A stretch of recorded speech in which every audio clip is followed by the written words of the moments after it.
ನಾನು ಈ ಬ್ರೇಕ್ಫಾಸ್ಟ್ಗಳಿದಾವಲ್ಲ ಇವು ಹೆಂಗೆ ಅಂದರೆ ಬೀಗತನ ಮಾಡ್ದಂಗೆ ಮೊದಲು ಹೆಣ್ಣು ನೋಡೋಕೆ ಹೋಗ್ತಾರೆ. ಫಸ್ಟು ಹೆಣ್ಣು ನೋಡ್ಕೊಂಬರ್ತಾರೆ, ಆಮೇಲಿಂದ ಹೆಣ್ಣು ನೋಡ್ಕೊಂಡು ಬಂದವರು ಗಣ್ಣವರು ತಿರ್ಗಾ ಮನೆ ನೋಡೋಕ್ಕೆ ಅಂತ ಒಂದ್ಸರಿ ಹೋಗ್ತಾರೆ. ಈಗ ಹಂಗಾಗೈತೆ ಇವರಿಬ್ಬರದು ಕತೆ. ನಡೀರಿ. ಅಲ್ಲ ಸರ್, ಏನು ಸರ್ ರಿಸಲ್ಟ್ ಏನು ಸರ್? ಈಗ ಪವರ್ ಶೇರಿಂಗ್ ಆಗೋಯ್ತು ಅನ್ನೋ ರೇಂಜಿಗೆ ಹೋಗ್ತದೆ, ಬದಲಾವಣೆ ಆಗ್ತಾರೆ ಅನ್ನೋ ಥರ ಹೋಗಿ ಎಲ್ಲವೂ ರಿವರ್ಸ್ ಆಗೋ ಥರ ಕಾಣ್ತಿದೆ. ಯಾವುದು ಏನಿದೆ ನೋಡಿ, ಯಾವುದು ರಿವರ್ಸ್ ಆಗಕ್ಕೆ ಇರೋದು ಯಾವುದು ರಿವರ್ಸ್ ಆಗಲ್ಲ. ಇರೋದೇನಿದೆ ಮುಂದುವರ್ಕೊಂಡು ಹೋಗ್ತದೆ. ಕ್ರಾಂತಿ ಆಗುತ್ತೆ ಕ್ರಾಂತಿ ಎಲ್ಲ ಆಗಿದೆಯಲ್ಲ, ಶಾಂತಿ ಆಯ್ತಲ್ಲ. ಈಗ ಹಳ್ಳಿಗಳಲ್ಲಿ ಏನಾದರೂ ಶಾಂತಿ ಆಗಬೇಕು ಅಂದರೆ ಕೋಳಿ ಕುರಿ ಕತ್ತರಿಸಿ ಶಾಂತಿ ಮಾಡ್ತಾರೆ. ಈಗ ಹಂಗೆ ಎರಡು ಮನೆಗೂ ಆಗೋವಲ್ಲ ಶಾಂತಿ. ಅದರಿಂದ ಮುಂದಕ್ಕೆ ಯಾವುದೂ ಇಲ್ಲ. ಯಾವುದೇ ಬದಲಾವಣೆ ಏನು ಚೇಂಜಸ್ ಇಲ್ಲ.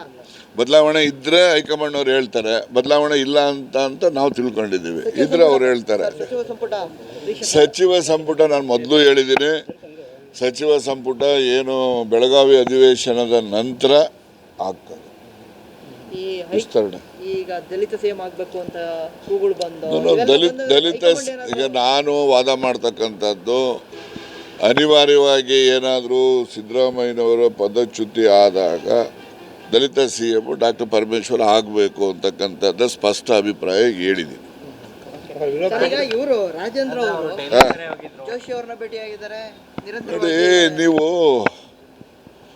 ಅವನು ರಾಜೇಂದ್ರ ಇರೋದು ಅಲ್ಲಿ ಕ್ರಿಪ್ಕೋದಲ್ಲಿ, ಅವನು ಸೀನಿಯರ್ ಡೈರೆಕ್ಟರ್ ಇದ್ದಾನೆ. ಕ್ರಿಪ್ಕೋ ಇಫ್ಕೋ ಇದೆಯಲ್ಲ, ಇಡೀ ದೇಶದಲ್ಲಿ ಈ ಆರ್ಟಿಫಿಷಿಯಲ್ ಮೆನ್ಯೂರನ್ನು ಮಾಡ್ತಕ್ಕಂಥದ್ದು ದೊಡ್ಡ ಇದು ಏಷ್ಯಾ ಖಂಡದಲ್ಲೇ ದೊಡ್ಡ ಸಂಸ್ಥೆಗಳು, ಸಹಕಾರಿ ಸಂಸ್ಥೆಗಳು. ಅದರಲ್ಲಿ ಅವ್ರು ನಿರ್ದೇಶಕ ಇದ್ದಾರೆ, ಅವರು ಸೀನಿಯರ್ ಡೈರೆಕ್ಟರ್ ಇದ್ದಾರೆ. ಮತ್ತು they are also coming under the cooperative ministry. ಇಲ್ಲಿ ಮಿನಿಸ್ಟ್ರಿ ಅಲ್ಲ, ಅಲ್ಲಿ ಮಿನಿಸ್ಟ್ರಿಗೆ. ಅವೆಲ್ಲ ಮಲ್ಟಿ ಸ್ಟೇಟ್ ಆ್ಯಕ್ಟಲ್ಲಿ ರಿಜಿಸ್ಟರ್ ಆಗಿರ್ತಕ್ಕಂಥ ಸಂಸ್ಥೆ. Multi state act is coming under the central cooperation minister. So ಯಾವುದಾದ್ರೂ ಇನ್ಸ್ಟಿಟ್ಯೂಷನ್ಸ್ ಬಗ್ಗೆ ಅದು ಇದ್ರ ಬಗ್ಗೆ ಇದ್ದಾಗ ಅವನು ಒಬ್ಬನೇ ಹೋಗಲ್ಲ. ಹೋಗುವಾಗ ಅಲ್ಲಿನ ಎಲ್ಲ ನಿರ್ದೇಶಕರುಗಳು ಅಧ್ಯಕ್ಷಗಳು ಜೊತೆಯಲ್ಲಿ ಹೋಗ್ತಾರೆ. ಮತ್ತು ಅವರು ಅಮಿತ್ ಶಾ ಅವರು ಕೂಡ ಸಭೆಗಳನ್ನ ಕರೀತಾ ಇರ್ತಾರೆ, ಅಲ್ಲಿ ಅವನು ಹೋಗ್ತಾನೆ. ಅದಕ್ಕೋಸ್ಕರ ವಿಶೇಷವಾದಂಥ ಅರ್ಥ ಕಲ್ಪಿಸ್ತಕ್ಕಂಥದ್ರಲ್ಲಿ ಏನೂ ಅರ್ಥ ಇಲ್ಲ. ಸರ್, ಎಸ್.ಆರ್. ಶ್ರೀನಿವಾಸ್ ಅವರು ನನಗೆ ಕಾಂಗ್ರೆಸ್ಸಿಗೆ ಬಂದ ಮೇಲೆ ಒಳಗೆ ಹೊರಗೆ ಯಾರು ಎಲ್ಲವೂ ಗೊತ್ತಾಗ್ತಾ ಭಾಳ ಒಳ್ಳೇದಲ್ವಾ? ಗೊತ್ತಾದ ಮೇಲೆ ಗೊತ್ತಾಗಿಲ್ಲ, ನಮ್ಗೆ ಈ ಥರದ್ದೆಲ್ಲ ಗೊತ್ತಿರಲಿಲ್ಲ, ಅದೆಲ್ಲ ಈಗ ಆಯ್ತು ಬಿಡಿ. ಅವರ ಮಾತಿಗೆ ನಾನೇನು ಉತ್ತರ ಹೇಳಕ್ಕೆ ಹೋಗಲ್ಲ. ವಿರೋಧ ಪಕ್ಷದವ್ರಿಗೆ ಏನು ಹೇಳ್ತೀರಾ ಸರ್? ಬಾರಿ ಯಾರು ಏನು ವಿರೋಧ ಪಕ್ಷದವ್ರು ಏನಿದ್ದಾರೆ? ಆದ್ರೆ ಅವ್ರಿಗೇನು ಬರ್ತೈತೆ? ಸದಾನಂದ ಗೌಡ್ರು ಹೇಳಿದ್ರು ಸರ್, ಬಾಹ್ಯ ಬೆಂಬಲ ಕೊಡೋದ್ರೆ ನಾವು ಸ್ವಾಗತ ಮಾಡ್ತೀವಿ. ನೋಡಿ, ಕೇಳಿ, ಇಲ್ಲಿ ಡಿ ಕೆ ಶಿವಕುಮಾರ್ಗೆ ಬಾಹ್ಯ ಬೆಂಬಲ ಅವ್ರು ಕೊಡ್ತಾರಂತ? ಅಲ್ಲ, ಅವ್ರು ಕೊಡೋದಾದ್ರೆ ನಾವು ಸ್ವಾಗತ ಮಾಡ್ತೀವಿ. ಯಾರು ಶಿವಕುಮಾರ್ ಕೊಡೋದಾದ್ರೆ ಅದು ಶಿವಕುಮಾರ್ ಕೇಳಿ ಹೇಳ್ತಾರೆ. ಸದಾನಂದ ಗೌಡ್ರು ಹೇಳ್ಬಿಟ್ಟಿದ್ರು ಆ ರೇಂಜ್ಗೆ, ಅಂದ್ರೆ ಬದಲಾವಣೆ ಅವರೆಲ್ಲ ಕೂಡ ಈಗ ಏನೂ ಆಗಿಲ್ವಲ್ಲ ಅಂತ. ನೋಡಿ, ರಾಜಕೀಯದಲ್ಲಿ ಯಾವುದು ನಿಮಗೆ ಹೇಳ್ಬಿಟ್ಟು ಹಿಂಗೆ ಮಾಡ್ತೀವಿ ಅಂತ ಯಾರು ಹೇಳಲ್ಲ. ಏನೇನು ನಡಿಬೇಕಾದ ಘಟನೆಗಳು ಬರ್ತವೋ ಸಂದರ್ಭೋಚಿತವಾಗಿ ಆ ಘಟನೆಗಳು ನಡೀತವೆ. ಅದು ಯಾರು ಊಹೆಗೂ ನಿಲುಕದ ರೀತಿಯಲ್ಲಿ ನಡೆಯುವಂಥದ್ದು ಹಿಂದಿನ ರಾಜಕಾರಣದಲ್ಲಿ ನೀವೆಲ್ಲ ನೋಡಿದ್ದೀರ.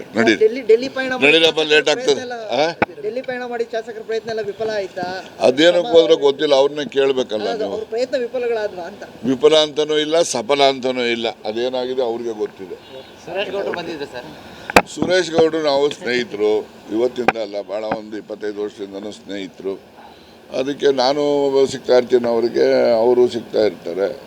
ಈಗ ಅವರು ಬೆಂಗಳೂರಿನಲ್ಲಿ ಅಲ್ಲಿ ಇಲ್ಲಿ ಕಾಫಿ ಡೇನಲ್ಲಿ ನಾವು ಅವರು ಸೇರ್ಕೊಂಡು ಅದು ರಾಜಕಾರಣದ ಯಾವುದೂ ಚರ್ಚೆ ಮಾಡಲ್ಲ. ವೈಯಕ್ತಿಕವಾಗಿ ನಮ್ಮ ಅವರ ಏನಾದ್ರು ಇದ್ದರೆ ಮಾತಾಡ್ತೀವಿ ಅಷ್ಟೇ.